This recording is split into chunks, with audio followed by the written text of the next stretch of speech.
Hello dear students, मैं हूं मिथिलेश कुमार और आप सभी लोगों का स्वागत करता हूं उदित फार्मेसी के ऑनलाइन लर्निंग प्लेटफॉर्म पर। कैसे हैं आप सभी लोग? आशा करता हूं अच्छे होंगे, स्वस्थ होंगे और मस्त होंगे। आज के इस क्लास में हम लोग फार्माकोथेरेपेटिक्स का टॉप 20 सीरीज का पार्ट 7 कवर करने वाले हैं। इससे पहले पार्ट 6 तक हो चुके हैं। इससे पहले वाले लेक्चर में हम लोगों ने जस्ट क्वेश्चन नंबर 5 को एक डिजीज, जैसे क्वेश्चन नंबर 5 हमारा क्या था, तो क्वेश्चन नंबर 5 था हमारा डिफाइन सीओपीडी। सीओपीडी क्या है एंड आस्थमा, ठीक है। Right the clinical manifestation, aetiopathogenesis, pharmacological management of both diseases, यानी कि दोनों बीमारी का सारी चीज़ें लिखनी थी। तो हमने सीओपीडी पढ़ लिया था, हाँ ठीक है। तो आपका आज मैं आस्थमा स्टार्ट कर रहा हूँ। आज मैं आस्थमा स्टार्ट कर रहा हूँ। आस्थमा को अच्छे से पढ़ेंगे। थोड़ा सा सीओपीडी को रिवीजन कर लो। देखो भैया, सीओपीडी का फुल फॉर्म क्या था? क्रोनिक ऑब्स्ट्रक्टिव पल्मोनरी डिसऑर्डर, ठीक है। इसमें क्या होते थे? दो कंडीशन होते थे। एक तो क्रोनिक ब्रोंकाइटिस हो जाता था। क्या होता था? Chronic bronchitis. और दूसरा एम्फाइसीमा। दूसरा क्या हो जाता था? एम्फाइसीमा हो जाता था। अच्छा, क्रोनिक ब्रोंकाइटिस में होता क्या था सर? तो क्रोनिक ब्रोंकाइटिस में ब्रोंकाई में क्या हो जाता है? इन्फ्लामेशन। ब्रोंकाई में इन्फ्लामेशन। हेल्दी ब्रोंकाई देखो कितना अच्छा से ओपन है। ब्रोंकाई में अगर इन्फ्लामेशन हो गया और उसमें बहुत ज़्यादा म्यूकस सिक्रेशन होने लगता था, जिस वजह से देखो इन्फ्लामेशन एंड एक्सेस म्यूकस, जिस वजह से सांस लेने में डिफिकल्टीज होती थी। दूसरी चीज़ें एम्फाइसीमा में एल्वियोलर मेम्ब्रेन ब्रेकडाउन होता था, यानी कि जो ये एल्वियोलाई है उसके मेम्ब्रेन ब्रेक हो जाते थे, डैमेज हो जाते थे, तो उस कंडीशन को एम्फाइसीमा कहते हैं। और सीओपीडी, क्रोनिक ब्रोंकाइटिस और एम्फाइसीमा दोनों एक साथ हो जाता है, तब जाके सीओपीडी कहलाता है। लेकिन आज हम लोग आस्थमा पढ़ेंगे, क्योंकि सीओपीडी को डिटेल में पढ़ चुके हैं, राइट? हाँ। एंड सभी लोग कूल माइंडेड हो जाइए, परेशान होना बंद कर दीजिए। जिसके पास भी बुक वगैरह अभी नहीं गई है, बुक चली जाएगी। 1 सप्ताह से 10 दिन का समय दीजिए, अब बुक डिस्पैच होना लगभग स्टार्ट होने वाला होगा। एंड अभी फिलहाल मैं आपको पीडीएफ दे रहा हूँ, पीडीएफ से पढ़ाई कीजिए। इसलिए मैं अभी बुक ऑर्डर करने बच्चों को बोल भी नहीं रहा हूँ, ठीक है। हाँ, ध्यान से सुनना। क्रोनिक आस्थमा, अभी हम लोग किसके बारे में पढ़ेंगे? आस्थमा। एक बार सभी लोग हेडिंग डाल देंगे आस्थमा, ठीक है भाई? सब लोग थोड़ा सा हेडिंग डाल देंगे आस्थमा। एंड मैं थोड़ा सा छोटू सा हो जाता हूँ, मैं छोटू बन जाता हूँ थोड़ा। भैया मेरे को छोटा बना दो। चलो, दिख रहा हूँ ना? परदेसी मेरे यारा भूल न जाना है ना, मुझे याद रखना। चलो, बहुत बढ़िया। तो आस्थमा की मैं बात कर रहा हूँ। क्या होता है आस्थमा? देखो, इसी को आजमा पढ़ा जाता है। बहुत सारे प्रोफेसर, मेरे प्रोफेसर थे, जब मैं आस्थमा, वो मुझे आस्थमा टॉपिक पढ़ा रहे थे, तो मुझे पूछे आस्थमा क्या होता है, तो मैंने बता दिया आस्थमा क्या है नहीं। फिर बोले सबसे पहले तो बोलना सीखो, इसको आस्थमा नहीं आजमा पढ़ते हैं। लेकिन अपन इंडियन हैं तो यहाँ पे आस्थमा ही ज़्यादा अच्छा लगता है बोलना, ये ऐसे ही मैंने बता दिया। देखो, आस्थमा में होता क्या है? तो आस्थमा का सबसे टिपिकल फीचर है कि इसमें आपका वीजिंग लाइक साउंड, वीजिंग होता है। वीजिंग मतलब समझे, घर घर जैसी आवाज़ आना, जो सांस फूलना समझते हो? जैसे सांस लेंगे ना मतलब होता है ना, उस टाइप से घर घर टाइप की। Whistle like sound during breathing, breathing के दौरान सीटी जैसी आवाज़ आती है, घर घर जैसी आवाज़ आती है। किस में? आस्थमा में। इसी को हिंदी में दम्मा बीमारी कहते हैं। क्रोनिक आस्थमा, और आस्थमा क्रोनिक डिजीज है। क्रोनिक आस्थमा एक रेस्पिरेटरी डिजीज है, श्वसन तंत्र से संबंधित बीमारी है। That causes inflammation and airway narrowing, ये इन्फ्लामेशन कॉज करता है। यहाँ पे इन्फ्लामेशन किस चीज़ का होता है? तो वही आपके ब्रोंकाइज का। जैसे ये देखो ट्रेकिया है, ये ब्रोंकाई है, फिर ये ब्रोंक्यूल्स हैं, इस तरीके से, ठीक है। तो यही ब्रोंक्यूल्स जो होते हैं ना, ये जो ब्रोंक्यूल्स होते हैं लंग्स के अंतर्गत, इसी में क्या हो जाता है? सूजन हो जाता है, इसी में इन्फ्लामेशन हो जाता है, ठीक है। तो बोले सीओपीडी में भी हो रहा था सर। अरे सीओपीडी में दो चीज़ें हो रहा था, सूजन के साथ साथ एम्फाइसीमा भी हो रहा था। लेकिन आस्थमा में सिर्फ सूजन होता है, जिससे एयर वो नैरो हो जाती हैं, एंड विच कैन कॉज, जिसकी वजह से क्या होता है? कॉज वीजिंग, वीजिंग यानी कि घर घर जैसी आवाज़ आना, है ना। डिस्पीनिया मतलब होता है difficulty in breathing. Difficulty in breathing, ठीक है। Pressure in the chest, chest में थोड़ा प्रेशर फील होता है, and coughing fits that happen frequently, और थोड़ा सा कफिंग, खांसी बहुत तेजी से होता है, ठीक है। यानी क्रोनिक आस्थमा एक श्वसन रोग है जिसमें वायु मार्ग में सूजन और संकुचन हो जाता है, जिससे सीटी जैसी आवाज़ के साथ साथ सांस आना यानी व्हीजिंग, सांस फूलना यानी डिस्पीनिया, छाती में दबाव और बार बार खांसी के दौरे होते हैं, बार बार खांसी के दौरे होते हैं। यानी आस्थमा क्या है सर? तो आस्थमा एक रेस्पिरेटरी डिजीज है जो कि इन्फ्लेमेशन और एयरवे को इन्फ्लेमेशन कॉज करती है। कहाँ? ब्रोंक्यूल्स में, जिससे एयरवे जो हवा की रास्ते हैं वो सकड़ी हो जाती है, जिसमें आपको व्हीजिंग जैसे साउंड आते हैं, यानी कि घर घर जैसी आवाज़ आती है, डिस्पीनिया, डिफिकल्टी इन ब्रीदिंग होता है, प्रेशर इन द चेस्ट और कफिंग होती है। उसी को हिंदी में लिख रहा है, क्रोनिक आस्थमा एक श्वसन रोग है जिसमें वायु मार्ग में सूजन हो जाते हैं और संकुचन हो जाता है, जिससे सीटी जैसी आवाज़, देखो व्हीजिंग मतलब होता है whistle like sound during breathing, सांस आने के टाइम पे, सांस फूलना यानी कि डिस्पीनिया यानी डिफिकल्टी इन ब्रीदिंग, छाती में दबाव और बार बार खांसी के दौरे होते हैं। Peoples of all age are affected by this illness, हर उम्र के पीपल जो होते हैं, हर एज के लोग इस बीमारी से मतलब इस सिचुएशन से कह सकते हैं अफेक्टेड हो सकते हैं। And all through it can be controlled, इसको कंट्रोल किया जा सकता है। Asthma now has no known treatment, asthma का कंप्लीट ट्रीटमेंट अभी भी पॉसिबल नहीं है, आस्थमा का कंप्लीट ट्रीटमेंट नहीं है, इसको मैनेज किया जा सकता है, इसके सिम्टम को कंट्रोल किया जा सकता है, लेकिन अगर कोई बोले कि हम एक बार दवा दे देंगे आस्थमा ठीक हो जाएगा जीवन भर के लिए, अभी तक पॉसिबल नहीं है, ठीक है।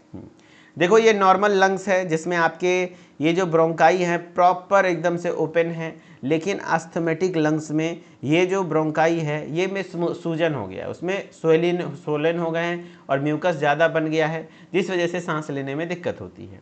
यह रोग सभी आयु वर्ग के लोगों को प्रभावित करता है और यद्यपि इसे नियंत्रित किया जा सकता है। वर्तमान में आस्थमा का कोई स्थायी उपचार यानी इलाज नहीं है, ठीक है। हाँ चलो,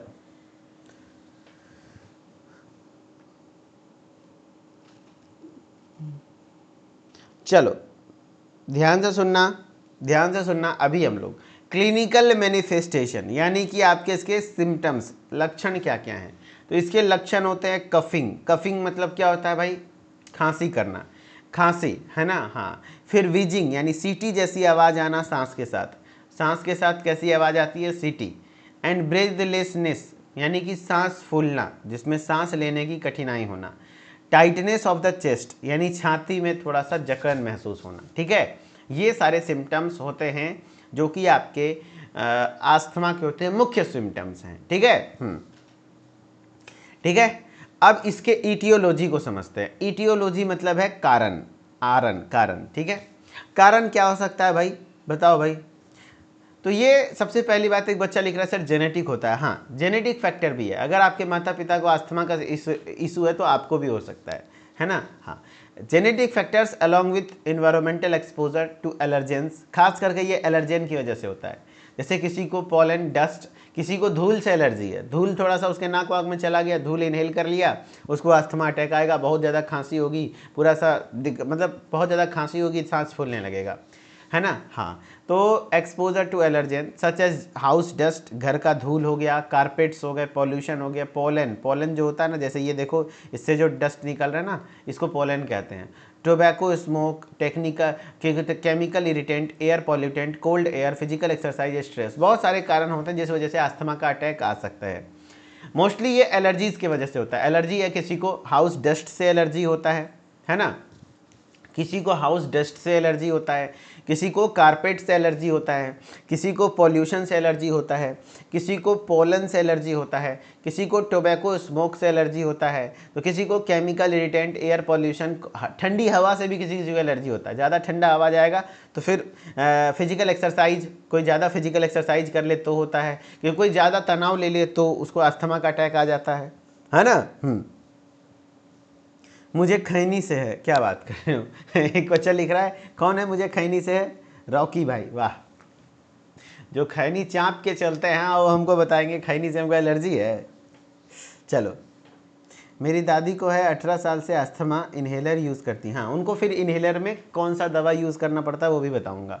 अनुवांशिक कारकों के साथ साथ घर की धूल, देखो घर की धूल, कालीन यानी कारपेट का धूल, प्रदूषण पॉल्यूशन, परागकण यानी पॉलन, मोस्ट कॉमन यही है पॉलन, है ना। हाँ, तंबाकू, धुआं, रासायनिक उत्तेजक, वायु प्रदूषण, ठंडी हवा, शारीरिक व्यायाम और तनाव, एलर्जेन के संपर्क में अस्थमा होता है। अब इसके पैथोफिजियोलॉजीज क्या हैं? देखो, ट्रिगर फैक्टर मतलब है कुछ भी हो सकता है। जैसे ट्रिगर फैक्टर जिस वजह से अस्थमा का अटैक आएगा, मान लेते हैं हम पॉलन हो गया, पॉलन हो सकता है, डस्ट हो सकता है, एयर हो सकता है, कुछ भी हो सकता है, ठीक है। सबसे पहले क्या होता है, जैसे अस्थमा अटैक आता है एयरवे इन्फ्लेम हो जाता है। नॉर्मल एयरवेज देखो कितना अच्छा से ओपन है, लेकिन जो एयरवे है वो क्या हो जाता है, इस तरीके से सूजन हो जाती है और रास्ता सकड़ा हो जाता है। समझ रहे हो बात को? तो वहाँ होता क्या है, एयरवे इन्फ्लामेशन, यानी जो हवा के रास्ते हैं उसमें सूजन हो जाती है। उससे क्या होता है, हाइपर सिक्रीशन ऑफ म्यूकस, जिससे म्यूकस बहुत ज़्यादा बनने लगता है। एयरवे मसल कॉन्ट्रैक्शन, एयरवेज की जो मांसपेशियां हैं वो संकुचित हो जाती हैं। And swelling of bronchial membranes, और ब्रोंकियल मेम्ब्रेन्स में स्वेलिंग हो जाती है। क्या होती है, swelling in the bronchial membranes, यानी ब्रोंकियल मेम्ब्रेन्स में स्वेलिंग हो जाती है। नैरोइंग ऑफ ब्रीदिंग पैसेजेस, यानी जो आपकी ब्रीदिंग पैसेजेस है वो नैरो हो जाता है ओवरऑल, जिससे आपको क्या क्या सिम्टम देखने को मिलेगा। वीजिंग, वीजिंग मतलब घर घर जैसी आवाज़ आना, सीटी जैसी आवाज़ आना। कफ यानी कि खांसी होगी। शॉर्टनेस ऑफ ब्रीथ यानी सांस फूलना। Tightness in the chest, chest में भारीपन, सीने में भारीपन महसूस होना, ठीक है। अब इसके फार्माकोलॉजिकल मैनेजमेंट क्या क्या है। फार्माकोलॉजिकल मैनेजमेंट में सबसे पहले क्या क्या होता है, देखो सबसे पहले हम लोग पढ़ेंगे long term asthma control medications. यहाँ पे लॉन्ग टर्म जो आपके अस्थमा कंट्रोल मेडिकेशंस हैं जो कि लॉन्ग टर्म में कंट्रोल करते हैं, उसमें इनहेल्ड कॉर्टिकोस्टेरॉइड्स, इनहेल्ड कॉर्टिकोस्टेरॉइड्स यानी इनहेलर, जैसे एक बच्चे ने बताया ना कि मेरी दादी को और वो इनहेलर का इस्तेमाल करती हैं, यस, उनको इनहेलर का इस्तेमाल करना पड़ता है, उनको इनहेलर का इस्तेमाल करना पड़ता है, ठीक है। इनहेल्ड कॉर्टिकोस्टेरॉइड्स जिसमें क्या क्या आता है, फ्यूटिकासोन आता है, ब्यूटेसोनाइड आता है, मोमेटासोन आता है, बैक्लोमेथासोन आता है। मेनली ज़्यादातर कॉमन क्या होते हैं, फ्यूटिकासोन, मेनली क्या होते हैं, फ्यूटिकासोन। ये कॉर्टिकोस्टेरॉइड्स है जो कि आपका इनहेल्ड है, इनहेलर के द्वारा लिया जाता है, ठीक है। ब्यूटेसोनाइड, मोमेटासोन, बैक्लोमेथासोन, ये सब चीज़ें इनहेल्ड कॉर्टिकोस्टेरॉइड में फ्यूटिकासोन, ब्यूटेसोनाइड, मोमेटासोन एंड बैक्लोमेथासोन। फिर है ल्यूकोटायरिन मॉडिफायर्स भी यूज़ होता है, जैसे मॉन्टेलोकास्ट, है ना, ज़ेफिरेल्यूकास्ट। ओरल एंड रिड्यूस सिम्टम्स, ये भी थोड़ा सा ओरल है, ये ओरली है, लिया जाता है पानी के साथ। मॉन्टेलोकास्ट और ज़ेफिरेल्यूकास्ट जो कि आपके थोड़ा सा एलर्जी वगैरह को थोड़ा कम करता है। फिर थियोफाइलिन जो कि एक क्या है, ब्रोंकोडायलेटर है, याद रखना। थियोफाइलिन जो कि एक ब्रोंकोडायलेटर्स है, क्या है, ब्रोंकोडायलेटर्स है। एंड फिर LABA long acting beta agonist भी यूज़ होता है। लॉन्ग एक्टिंग बीटा एगोनिस्ट में क्या क्या आते हैं, साल्मीटेरॉल और फॉर्मीटेरॉल। क्या क्या आते हैं, साल्मीटेरॉल और फॉर्मीटेरॉल। ये भी बीटा मतलब ब्रोंको को डायलेट करता है, ब्रोंकाइल्स को। अब एक क्विक रिलीफ मेडिकेशन जो कि तुरंत से रिलीफ दिलाता है, त्वरित राहत दवाएं, जिसमें आपके शॉर्ट एक्टिंग बीटा एगोनिस्ट आते हैं, जैसे एल्ब्यूटेरॉल, है ना, लीवेब्यूटेरॉल। ये इनहेल किया जाता है और क्विक रिलीफ देता है। उसमें इप्राट्रोपियम ब्रोमाइड है, ये भी एक ब्रोंकोडायलेटर्स है। यानी लॉन्ग टर्म के लिए थियोफाइलिन और बाकी शॉर्ट टर्म के लिए इप्राट्रोपियम ब्रोमाइड है। अब यहाँ से सवाल कहाँ से बनते हैं, सबसे ज़्यादा क्लासिफिकेशन में सवाल आपका MCQ बनता है लॉन्ग एक्टिंग बीटा एगोनिस्ट और शॉर्ट एक्टिंग बीटा एगोनिस्ट से, कि कौन सा लॉन्ग एक्टिंग है, कौन सा शॉर्ट एक्टिंग है। तो देखो आपको इसका ट्रिक मैं बता देता हूँ। इसको इसको शॉर्टकट में LABA भी बोलते हैं, लॉन्ग एक्टिंग लाबा, है ना, लाबा। और इसको कहते हैं SABA साबा, लाबा साबा, लाबा साबा, यानी लॉन्ग एक्टिंग बीटा एगोनिस्ट लाबा।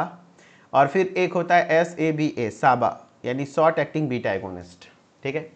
लॉन्ग एक्टिंग बीटा एगोनिस्ट जो होता है वो लॉन्ग एक्टिंग मतलब, देखो भाई आप सबसे समझना, कॉमन सेंस है, साल्मीटेरॉल और फॉर्मीटेरॉल है, इसमें एल्ब्यूटेरॉल है, लेवेब्यूटेरॉल है। देखो भाई यहाँ पे मिट्रो वर्ड आ रहा है, मिट्रो, देखो METRO, ठीक है। तो आप लॉन्ग एक्टिंग यानी लंबे समय तक किससे बात करोगे, मित्रों से। जब आप मित्रों से बात करोगे तो लंबे समय तक बात करोगे, लेकिन जब बेटा से बात करोगे ना, ब्यूटा से, ब्यूटा यानी बेटा, तो बेटा से बात करोगे तो शॉर्ट टर्म तक बात करो। अरे बेटा से कितना देर तक आदमी बात करता है, बेटा से थोड़ी 1-1 घंटे तक बात करता है, नहीं ना करता है। लेकिन मित्रों से लंबे समय तक बात करता है। तो जो मित्रों से बात करते हैं यानी मित्रोल, देखो जिसमें भी मित्रो वर्ड लगा है, साल्मिट्रॉल, फॉर्मिट्रॉल, वो लॉन्ग एक्टिंग होता है, मित्रों से लंबे समय। इसमें देखो अल्ब्यूटेरॉल, ब्यूटेरॉल, ब्यूटेरॉल वर्ड है, ब्यूटेरॉल यानी बेटा लोग से short term, levalbuterol short term inhaled होता है, ठीक है।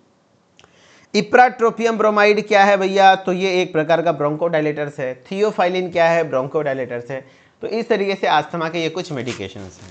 फिर हम लोग यहाँ पे एलर्जी मेडिकेशंस यानी एलर्जी से संबंधित दवाएं भी यूज़ करते हैं। जैसे आपका देख लो ओमालीजुमाब है ना, इंजेक्ट एवरी, अगर बहुत ज़्यादा सीवियर एलर्जी हो जाती है तब तो inject every 2 to 4 weeks in severe allergic asthma, हर 2 से 4 सप्ताह में ओमालीजुमाब का इंजेक्शन कि ये एक इम्यूनोसप्रेसेंट्स है जो कि आपके सीवियर एलर्जी को सप्रेस करने का काम करता है। गंभीर एलर्जी अस्थमा में, एलर्जी का अस्थमा में 2 से 4 सप्ताह में इंजेक्शन देते हैं, ठीक है। इसमें ये आपका जो दवाओं देखिए मोन्टेलोक्लास्ट और फिर फ्यूटिकासोन वगैरह है ना, इनहेलर वगैरह है, इस तरीके के होते हैं, ठीक है। हाँ, तो फार्माकोलॉजिकल मैनेजमेंट ये रहने वाला है, ठीक है। चलो अब इसके नॉन फार्माकोलॉजिकल मैनेजमेंट क्या क्या है सर, नॉन फार्माकोलॉजिकल मैनेजमेंट क्या क्या है बताओ भाई। नॉन फार्माकोलॉजिकल मैनेजमेंट में इसके लिए क्या क्या करते हैं, तो सबसे पहले हम लोग पेशेंट को बोलेंगे धूम्रपान मत करो, धूम्रपान से बचने की सलाह देना है ना। हाँ, यहाँ पे हम लोग पेशेंट को अवॉइड स्मोकिंग का सजेशन देंगे। Cause must be identified and removed, जो भी कारण है उसका जो ट्रिगर फैक्टर है पहचानो पहले कि उसको किस वजह से हो रही है, एलर्जी की वजह से हो रही है, मतलब किस चीज़ की एलर्जी की वजह से, धूल से हो रही है, वायु पोल्यूशन से हो रहा है, पोलन से हो रहा है या फिर खैनी से हो रहा है, तो उस चीज़ को उससे दूर करो, सबसे पहली बात है। कितना भी दवा चला दोगे वही चीज़ पास में बार बार उसको अटैक आएगा। Allergen should be control, allergens को कंट्रोल करो, यानी जो चीज़ एलर्जी कॉज करा उसको हटाओ वहाँ से। Patient should be instructed to avoid beta blockers, याद रखना आस्थमा के पेशेंट में बीटा ब्लॉकर कॉन्ट्राइंडिकेटेड होता है। आस्थमा के पेशेंट में, ये बहुत बहुत ही इंपॉर्टेंट सवाल है, आस्थमा के पेशेंट में कभी भी भूल करके भी बीटा ब्लॉकर मत दे देना। मान लो कि अस्थमा का पेशेंट है, उसका बीपी हाई है, उस कंडीशन में बीटा ब्लॉकर दे दोगे पेशेंट का दम फूलने लग जाएगा। क्यों? क्योंकि बीटा ब्लॉकर आपके जो ब्रोंक्योल्स होते हैं, वायु मार्ग होता है, उसको संकुचित करता है, और अस्थमा में पहले से ही संकुचित है और ही जाके चाँप कर देगा, मर ही जाएगा आदमी। तो बीटा ब्लॉकर्स, एस्पिरिन जैसी दवाएं नहीं दिया जाता है ना। समझ गए बात को?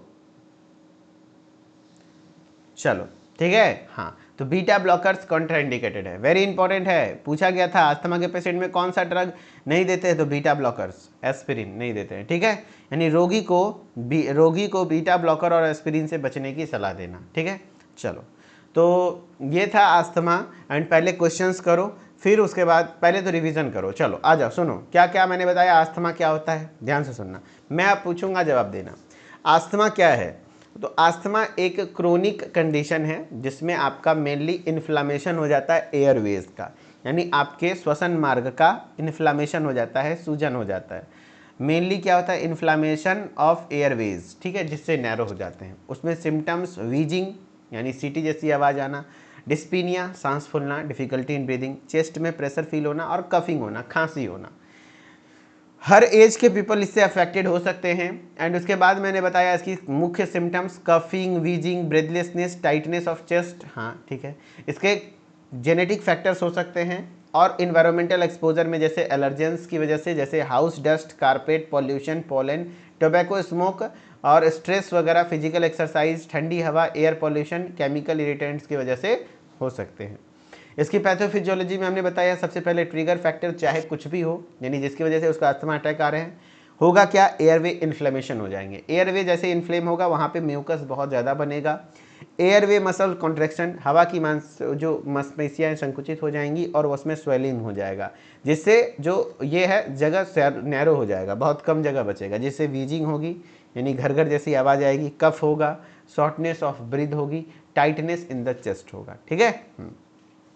अब फार्माकोलॉजिकल मैनेजमेंट में हम लोग क्या करते हैं, लॉन्ग टर्म अगर जो कंट्रोल करना है, तुरंत से नहीं, क्विक रिलीफ नहीं, ये लॉन्ग टर्म में रिलीफ देता है, तो इनहेल्ड कॉर्टिकोस्टेरॉइड्स, इसमें फ्यूटिकासोन काफ़ी बार एग्जाम में पूछा हुआ है। बताओ भाई फ्यूटिकासोन, मैं स्टार मार्क लगा दे रहा हूँ। फ्यूटिकासोन से शायद इस साल सवाल आ जाए, मेरा दिल कह रहा है। फ्यूटिकासोन इज़ यूज्ड इन द, फ्यूटिकासोन किस चीज़ में यूज़ होता है, ऐसे सवाल आते हैं, किस कंडीशन में यूज़ होता है। फ्यूटिकासोन किस कंडीशन में यूज़ होता है, तो फ्यूटिकासोन आस्थमा में, किस में यूज़ होता है, आस्थमा में, है ना, इनहेलर के द्वारा, ठीक है। हाँ, ये एक इनहेल्ड कॉर्टिकोस्टेरॉइड है, ठीक है। तो फिर है ल्यूकोटायरिन मॉडिफायर्स, मॉन्ट्यूलिकास्ट, जेफिरिलिकास्ट, ये कुछ ऐसे ल्यूकोटायरिन्स मॉडिफायर्स हैं। फिर लॉन्ग एक्टिंग बीटा एगोनिस्ट, जिसमें साल्मिटेरॉल और फॉर्मिटेरॉल है। फिर आपको शॉर्ट एक्टिंग बीटा एगोनिस्ट ऐसे भी है, जिसमें एल्ब्यूटेरॉल, लेवेब्यूटेरॉल है। फिर है इप्राट्रोपियम ब्रोमाइड में ब्रोंकोडायलेटर्स वगैरह हैं, जो कि शॉर्ट एक्टिंग में है, मैंने बताया आपको। फिर एलर्जिक में, यहाँ पे एलर्जी मेडिसिन में यहाँ पे ओमालिजुमाब का इंजेक्शंस होते हैं। नॉन फार्माकोलॉजिकल मैनेजमेंट में स्मोकिंग को अवॉइड करना है, जो भी कारण है उसको रिमूव करो, एलर्जन को कंट्रोल करना है। Patient should be instructed to avoid beta blockers and aspirin, ठीक है। चलो सर, मुझे बेक्लोमेथासोन लग रहा है, वो भी एक इनहेल्ड कॉर्टिकोस्टेरॉइड्स है। चलो भैया, अब आते हैं हम लोग पहला number question, what is the primary characteristic of asthma. Asthma में मुख्य क्या होते हैं, primary, restriction of blood vessels, क्या ब्लड वेसल्स का रिस्ट्रिक्शन, ऐसा कुछ नहीं है। क्रोनिक इन्फ्लामेशन ऑफ ईयरवेज, या लॉस ऑफ एल्वेलाई, या एक्सेस ब्लड क्लॉटिंग वगैरह कुछ नहीं होता है। हाँ, क्रोनिक, लंबे समय से आपके एयरवेज में इन्फ्लामेशन हो जाता है ना। आंसर बी सही कर रहे हो। नेक्स्ट है, which symptoms is most commonly associated with asthma, कौन सा सिम्टम है जो सबसे ज़्यादा एसोसिएटेड है किससे, आस्थमा से। चेस्ट पेन, या हेमाप्टाइसिस, या फीवर, या कफिंग, या वीजिंग, बताओ कौन सा symptom most commonly associated with asthma. तो चेस्ट पेन उतना नहीं है, हो सकता है, लेकिन हेमाप्टाइसिस भी नहीं, फीवर नहीं। Coughing and wheezing is the best answer. Coughing and wheezing, सांस फूलना और कफ होना, और उसके साथ वीजिंग, यानी कि आप कह सकते हो घर घर जैसी आवाज़ होना। चेस्ट पेन किसका है, कोई बताएगा, जो बता दिया उसका नाम लूँगा, बताओ चेस्ट पेन किसका, मतलब सबसे मेन लक्षण किसका है चेस्ट पेन। चेस्ट पेन कौन सी बीमारी का है, कोई तो बोल दो, कोई तो बोल दो भाई। एंजाइना, भाई इतने सारे बच्चे बोल दिए कि मैं नाम नहीं देख पाया, चलो सभी को धन्यवाद। एंजाइना का है chest pain, very good. Asthma is best defined as, बताओ, an infectious disease of the lungs, क्या इन्फेक्शन की वजह से होता है, नहीं, एलर्जी की वजह से होता है, इन्फेक्शन की वजह से नहीं होता है। A chronic inflammatory disorder of the airways, हाँ। A condition of excessive mucus production in the stomach, अरे पेट में म्यूकस बनेगा तो इससे क्या लेना देना, इन इरिवर्सिबल लंग डिजीज, ऐसा नहीं है। Answer B, a chronic inflammatory disorder of the airways, answer B correct. बहुत बढ़िया। नेक्स्ट है आपका, what is the most common trigger for asthma. Most common trigger for asthma, asthma के लिए मोस्ट कॉमन ट्रिगर क्या है, high cholesterol, allergens, bacterial infections, smoking, जवाब दो। सारे बच्चे बताइए, what is the most common triggers for the asthma, तो एलर्जेंस, आंसर बी। चलो, तो आस्थमा जिसका क्लियर हो गया, समझ में आ गया, एक बार कमेंट में दिल बना दो, तब फिर आगे क्वेश्चन नंबर 6 पर चलेंगे। चलो भाई, आस्थमा जिसको क्लियर हो गया, कमेंट में एक बार दिल बना दो। कनवा में सुबह वाली, जीवना पे लगा के जाली, चहल चलेली मत वाली, बगल वाली। चलो, बहुत बढ़िया है, बहुत बढ़िया, मज़ा आ गया भाई, मज़ा आ गया। चलो, रिपीट वाले भैया इक्का दुक्का बच्चे हैं, रिपीट करके ही पढ़ाया हूँ, लेक्चर दोबारा देख लेना। चलो आ जाओ question number 6, right etiology, clinical manifestation, non pharmacological and pharmacological management of diabetes mellitus, ठीक है। चलो भाई, अब थोड़ा थोड़ा मेरे को अच्छा फील हो रहा है, मेरा पेट का जलन वगैरह सब धीरे धीरे रिलैक्स हो रहा है ना, तो मुझे अच्छा फीलिंग हो रहा है, मुझे पढ़ाने में मन लग रहा है। डायबिटीज़ मेलाइटस के कारण, नैदानिक लक्षण, गैर औषधीय उपचार और औषधीय उपचार को लिखिए। ओवरऑल हम लोगों को पढ़ना है diabetes mellitus. So please everybody आप सभी लोग हेडिंग डाल दो diabetes mellitus, diabetes mellitus, diabetes mellitus, diabetes mellitus, diabetes mellitus. ठीक है, देखो मधुमेह, हाई ब्लड शुगर, ठीक है, हम लोगों को मधुमेह बीमारी के बारे में पढ़ना है, लेकिन ये तो हमको पता है ब्लड में शुगर का लेवल ज़्यादा हो जाता है, राइट। ब्लड में शुगर का लेवल ज़्यादा हो जाता है तो उसको मधुमेह कहते हैं। लेकिन नॉर्मल लेवल कितना होता है, नॉर्मल लेवल कितना होता है उसको देखना होता है, ठीक है। तो देखो भाई, आपका ब्लड शुगर को नापने के यहाँ से सवाल बनते हैं। ब्लड शुगर को नापने के मेनली 3 तरीके हैं। एक तो फास्टिंग तरीका है, खाली पेट, और दूसरा होता है पीपी यानी पोस्ट पेरेंडियल यानी पोस्ट मील ब्लड शुगर लेवल, है ना। और फिर आरबीएस, इसको हम लोग शॉर्टकट में आरबीएस कहते हैं, random blood sugar level, random blood sugar level, ठीक है। अगर मैं नॉर्मल कंडीशन की मैं बात करूं तो देखो भाई, फास्टिंग में नॉर्मल कितना होता है, 70 से 100 के बीच में है तो सही है, 70 से 100 मिलीग्राम पर डेसीलीटर नॉर्मल है। लेकिन अगर 100 से ज़्यादा है, 100 से 125 है तो डायबिटीज़ है नहीं, लेकिन प्री डायबिटिक है, यानी डायबिटीज़ होने के लक्षण हैं। और अगर 125 से ज़्यादा है तो वो डायबिटीज़ है। आपको याद ये रखना है, 70 से 100 फास्टिंग में नॉर्मल होता है, लेकिन 125 से प्लस में डायबिटीज़ होता है, ठीक है। वैसे ही रैंडम ब्लड शुगर भी ध्यान रखना, वैसे सॉरी पोस्ट पेरेंडियल यानी पोस्ट मील, खाना खाने के बाद, भरपेट खाना खा लिए 2 घंटे के बाद, 70 से 140 नॉर्मल कितना हो जाता है, 140 तक, 70 से 140 तक नॉर्मल है। इवन 140 से 200 तक अगर है तो भैया उनको थोड़ा सा सचेत रहने बोल दो, क्योंकि प्री डायबिटिक के कंडीशन में आते हैं। लेकिन अगर 200 से एवब है, 200 से एवब है, यानी देखो खाली पेट में 125 प्लस है तो भैया उसको ब्लड शुगर है, यानी कि भाई डायबिटीज़ है। और अगर जो मतलब खाना खाने के बाद 200 प्लस है तो डायबिटीज़ है। और अगर रेंडमली आप कभी भी चेक कर रहे हो, कभी भी अचानक से पेशेंट आपके पास आया इमरजेंसी में, तो उसका रेंडम ब्लड शुगर लोगे ना, तो रेंडम लोगे तो उस कंडीशन में भी वही होता है, 70 से 140 जो पोस्ट पेरेंडियल मान के चलते हैं। 200 से एबव है तो उसको हम मान के चलते हैं कि डायबिटिक है, ठीक है। ठीक है। मोहम्मद अब्बास कह रहे sir may I go to toilet. जब नोरा फतोही का गाना सुन रहे होते हो, दिल भर हाँ दिल भर उस समय पे पूछते हो नोरा फतोही से कि मे आई गो टू टॉयलेट? नहीं, फ़ोन लेके चले जाते होगे।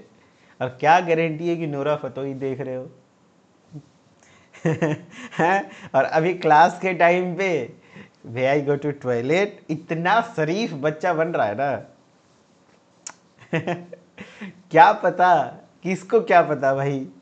चलो चलो ध्यान से सुनना, डायबिटीज मेलाइटस की मैं बात कर रहा हूं, डायबिटीज मेलाइटस, डीएम, ठीक है। क्या होता है डायबिटीज मेलाइटस? देखो भाई, डायबिटीज मेलाइटस एक ऐसा कंडीशन है जिसमें आपके बॉडी में इंसुलिन की कमी हो जाती है, जिस वजह से ब्लड शुगर का लेवल बढ़ जाता है, राइट। हाँ, कह रहा है it is a chronic disease, ये एक क्रोनिक डिजीज है दैट कैन बी इनहेरिटेड और एक्वायर्ड, जो कि इनहेरिट या तो माता पिता से अनुवांशिक में मिल सकता है, या तो आप अपने लाइफ स्टाइल की वजह से एक्वायर्ड कर सकते हो। It is either brought on by insufficient और इनफेक्टिव इंसुलिन प्रोडक्शन। कई बार होता है इंसुलिन उतना सही से बन नहीं पा रहा है उसकी वजह से, या तो इनइफेक्टिव इंसुलिन बन रहा है यानी इंसुलिन रेजिस्टेंस हो गया। देखो मेनली आपका बॉडी में डायबिटीज मेलाइटस होने के 2 मुख्य कारण हैं। एक, इंसुलिन आपके बॉडी में बन नहीं रहा है, इंसुलिन की कमी हो गई। दूसरा, इंसुलिन काम नहीं कर पा रहा है, इंसुलिन रेजिस्टेंस हो गया, उस वजह से आपके ब्लड में शुगर का लेवल बढ़ जाएगा। ऐसा क्या इंसुलिन करता है? तो इंसुलिन का ही काम है ब्लड में शुगर के लेवल को कम करना, और वो नहीं हो पाता है, ठीक है। हाँ, तो कह रहा है द बॉडीज मैनी ऑर्गन्स में harmed by increase in blood sugar level. अगर ब्लड शुगर लेवल बढ़ जाता है तो उससे आपके बॉडी में बहुत सारे सिचुएशंस होते हैं, ठीक है। नॉर्मल सिचुएशन में देखो भैया, पेनक्रियाज इंसुलिन बनाता है और फिर जो भी ग्लूकोज है उसको हमारे सेल्स अपटेक कर लेता है, यूटिलाइज कर लेते हैं, ब्लड में शुगर का लेवल कम रहता है। लेकिन कई बार ऐसा होता है कि जो डायबिटीज़ मेलाइटस हैं, है ना, कई बार जो डायबिटीज़ मेलाइटस हैं उसमें इंसुलिन बन ही नहीं पाता। देखो इंसुलिन नहीं बन रहा है, कई बार ऐसा होता है इंसुलिन बना लेकिन वो काम नहीं कर पा रहा है, तो उसको पढ़ते हैं। देखो हिंदी में पढ़ते हैं डायबिटीज मेलाइटस क्या है, समझना बात को।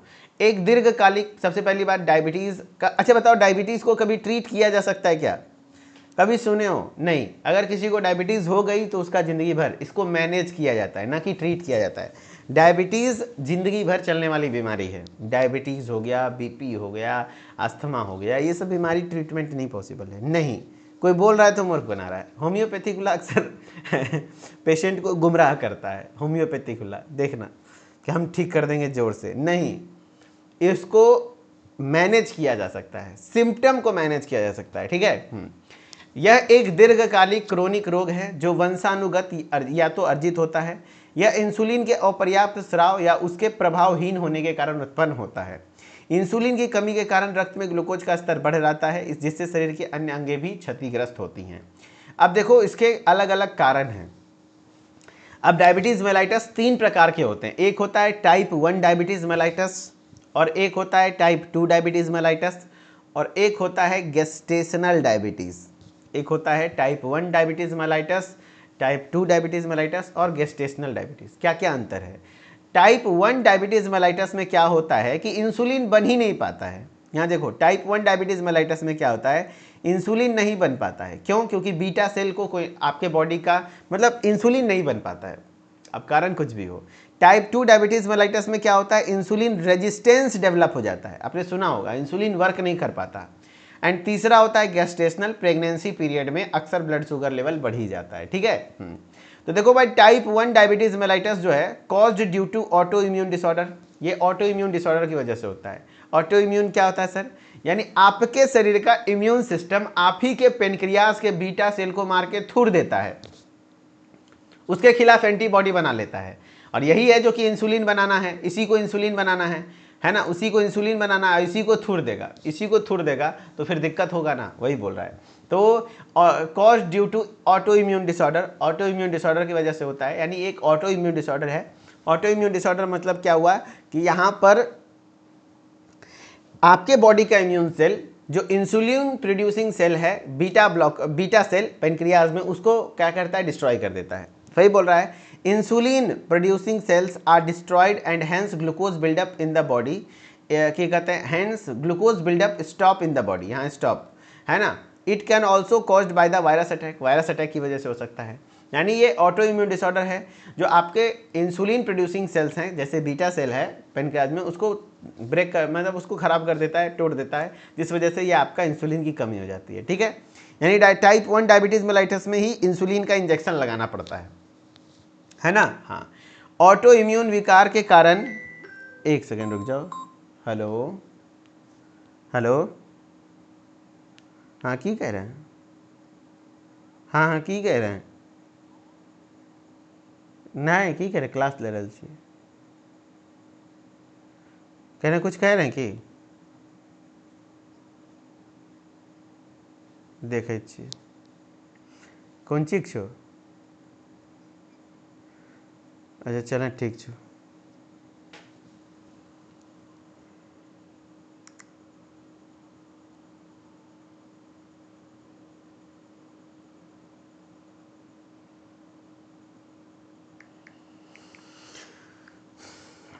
चलो, टाइप 1 डायबिटीज़ मेलाइटस की बात कर रहा हूँ। ठीक है। तो हम लोग क्या कर रहे हैं, ये एक ऑटो इम्यून विकार है जिसमें इंसुलिन, थोड़ी सॉरी मम्मी का कॉल था इसलिए मैंने उठा लिया, है ना। कोई बोला मैं, अरे भाई माँ है, माँ। चलो, type 1 diabetes mellitus auto immune विकार के कारण मैं क्या बताऊँ अभी, बस कुछ नहीं, एक फ़ोटो भेजे हैं, देख लो आप समझ सकते हो किस चीज़ का फ़ोटो होगा।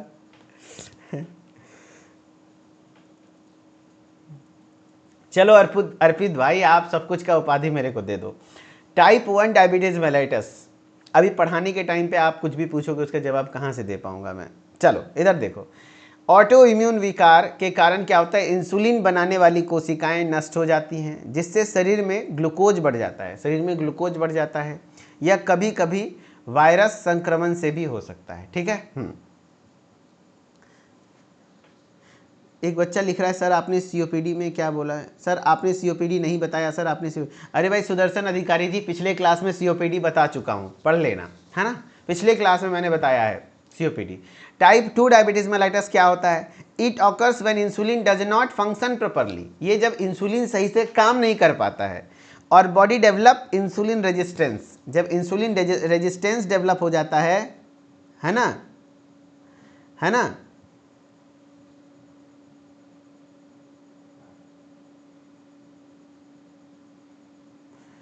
चलो, ये टाइप 2 डायबिटीज मेलाइटस क्या होता है सर? यहाँ पे does not functional properly, insulin सही से काम नहीं कर पाता है, बॉडी में इंसुलिन रेजिस्टेंस डेवलप हो जाता है, sometimes pancreas is not fulfilling insulin demand, तब होता है।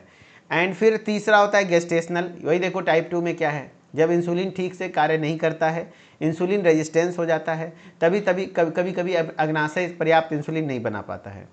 गेस्टेशनल डायबिटीज क्या है? Certain hormone release from the placenta during the pregnancy which causes the cells of the body resistant to the insulin. कहने का मतलब है कि गेस्टेशनल डायबिटीज में कुछ हार्मोन्स रिलीज होते हैं प्लेसेंटा के द्वारा ड्यूरिंग प्रेगनेंसी। गेस्टेशनल डायबिटीज सिर्फ प्रेगनेंसी के दौरान होता है।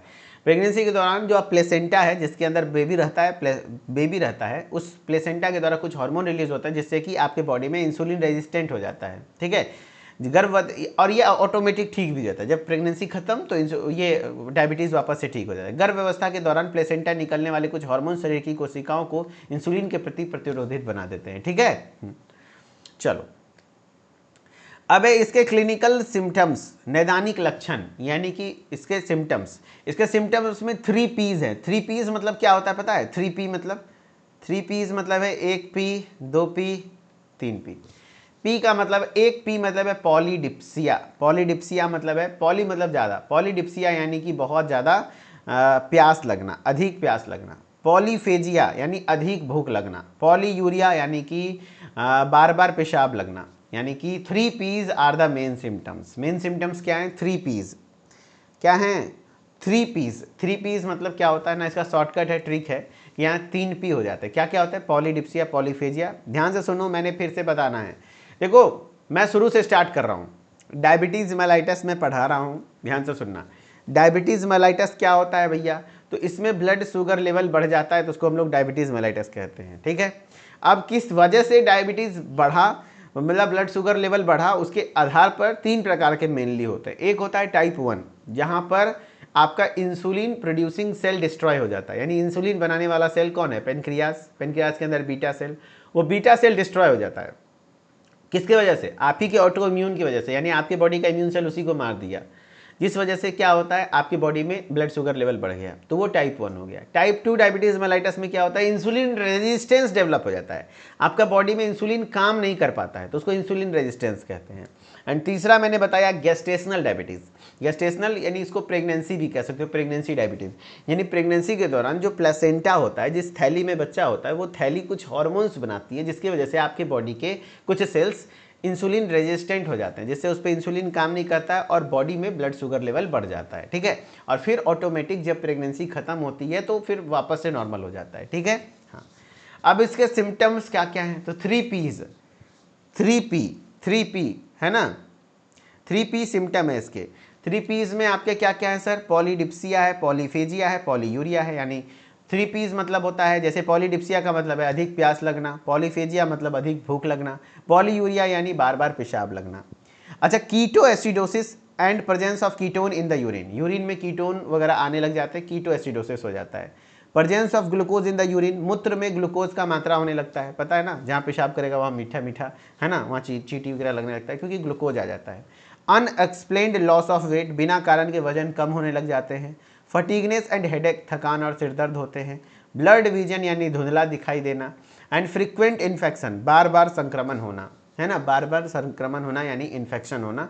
ये आपके क्लिनिकल मैनिफेस्टेशंस हैं। ठीक है, जैसे देखो ऑलवेज हंगरी यानी बहुत ज़्यादा भूख लगना, बहुत ज़्यादा प्यास लगना, वीकनेस लगना, है ना, घाव होता है तो जल्दी भरता नहीं है, wounds that not heal, sugar के पेशेंट को कहीं पे घाव हो जाएगा जल्दी भरेगा नहीं।